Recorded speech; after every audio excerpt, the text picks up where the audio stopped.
Oliy va professional ta'lim muassasalariga kirish uchun onlayn ro'yxatdan o'tish. Abituriyentlarni onlayn ro'yxatga olish Bilimni baholash agentligining may.uz.bmb.uz sayti orqali amalga oshiriladi. may.uz.bmb.uz sayti orqali ro'yxatdan o'tish quyidagi tartibda amalga oshiriladi. Dastlab ro'yxatdan o'tish oynasiga abituriyentning pasport seriyasi va raqami, shaxsiy identifikatsiya raqami, telefon raqami, parol, takroriy parol hamda arifmetik ifodaning qiymati kiritilib, shaxsga doir ma'lumotlardan foydalanishga rozilik bildirilgan holda ro'yxatdan o'tish tugmasi bosiladi. Shundan so'ng abituriyentning telefon raqamiga SMS xabar yuboriladi. SMS xabardagi kod dasturga kiritilib, ma'lumotlar tasdiqlanadi. Oliy va professional ta'lim muassasalariga qabul bo'limiga kirib, xizmatdan foydalanish tugmasi bosiladi. Abituriyentning doimiy yashash manzili Ichki ishlar vazirligining manzil axborot tizimidan olinadi.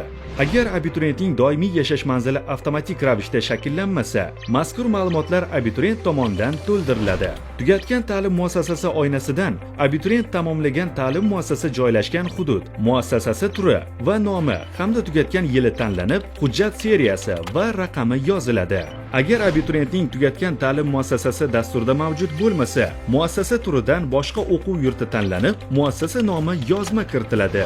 Bunda joriy yil bitiruvchilari tugatgan ta'lim muassasasi bo'yicha ma'lumotni kiritmaydi. Ularning ma'lumotlari tegishli vazirlik va idoralardan real vaqt rejimida olinadi. Agar abituriyentda umumta'lim fanlaridan milliy sertifikat mavjud bo'lsa, sertifikatdan foydalanishni tasdiqlashi yoki rad etishi lozim.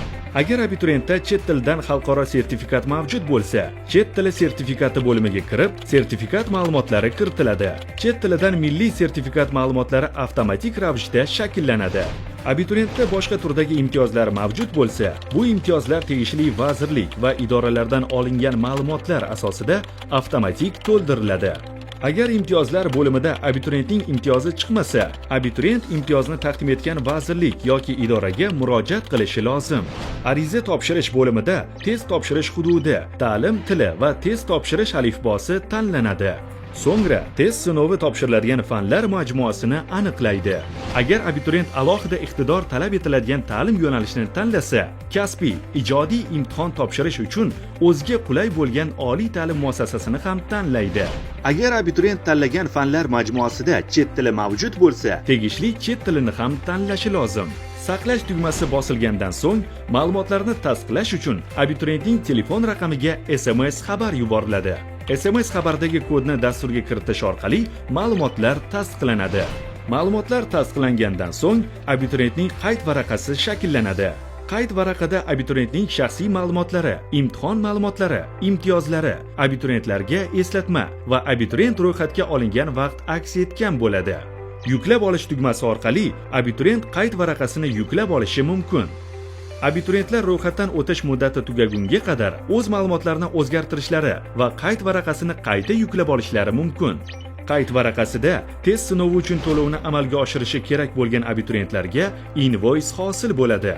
To'lovni amalga oshirish bilan ro'yxatdan o'tishning birinchi bosqichi yakunlanadi.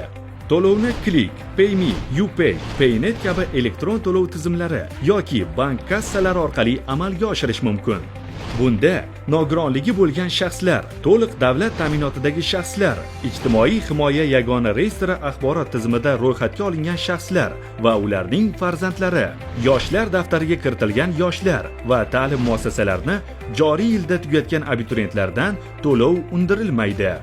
Respublika bo'yicha oliy va professional ta'lim muassasalariga kirish test sinovlari to'liq yakunlangandan so'ng, abituriyentlar 15 kun ichida oliy ta'lim tashkiloti, ta'lim yo'nalishi, ta'lim shakli va tanlov ustuvorligini tanlashi lozim.